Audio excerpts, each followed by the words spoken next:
সুন্দরবনের গহীনে গিয়ে অদ্ভুত প্রকার এক ফল খাওয়া এবং সুন্দরবনের গাছ ধরে ঝোলা, নদীর সুন্দর পার উপভোগ করলাম, রাস্তায় টমেটো খেয়ে। সবই সম্পূর্ণ হয়েছে বাগেরহাট জেলায় গিয়ে।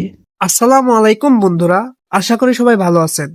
তো এখন বাজে ভোর 5টা, রওনা দিলাম খুলনার ফুলতলার উদ্দেশ্যে। তো সবাই সাথেই থাকবেন।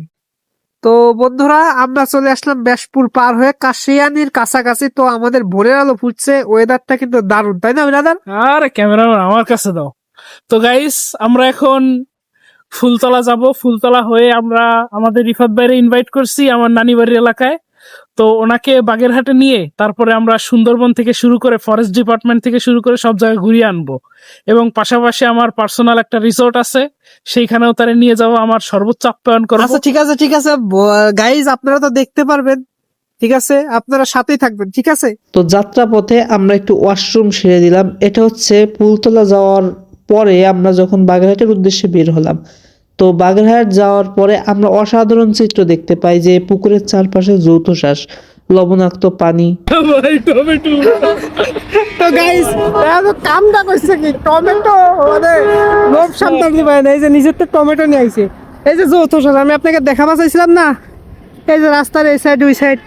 এই যে দেখুন, মাঠ থেকে একটি ভাই আসছে, দেখছেন বন্ধুরা? মাঠের হাতে ও ভাই, টমেটো না কি এটা? লবণাক্ত মানে টমেটো ভাই, যৌথ সাজের টমেটো।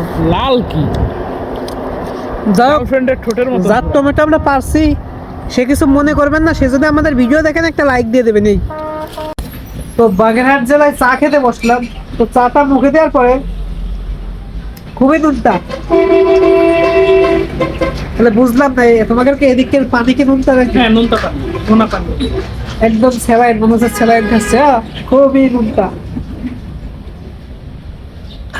এটাকে আমার শরীরের পক্ষে ভালো হবে নাকি খারাপ হবে, এটা একটু বলে দিন তো। নারিকেলের সুবলা দিয়ে অনেক কিছু বানাই তারা। তো বন্ধুরা, আমরা এই যে এখন বাগেরহাট পার হলাম, রায়ন্দা যাচ্ছি। তো একটা ব্রিজ দেখেন, বলেশ্বর নদী, নিচে হচ্ছে বলেশ্বর নদী, তাই তো?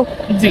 তো ওইখান থেকে যাওয়ার পরে আমরা উঠে পড়ি মোড়লগঞ্জ ফেরিঘাট থেকে ফেরিতে। তো ছোট ফেরিতে অনেক সুন্দর লাগছে। তো দেখুন, আগামী ভিডিওতে আপনারা সুন্দরবনের গহীনে যাওয়ার ভিডিও দেখবেন, যেখানে আপনাদের ফল থেকে শুরু করে অনেক অজানা কিছু দেখাবো।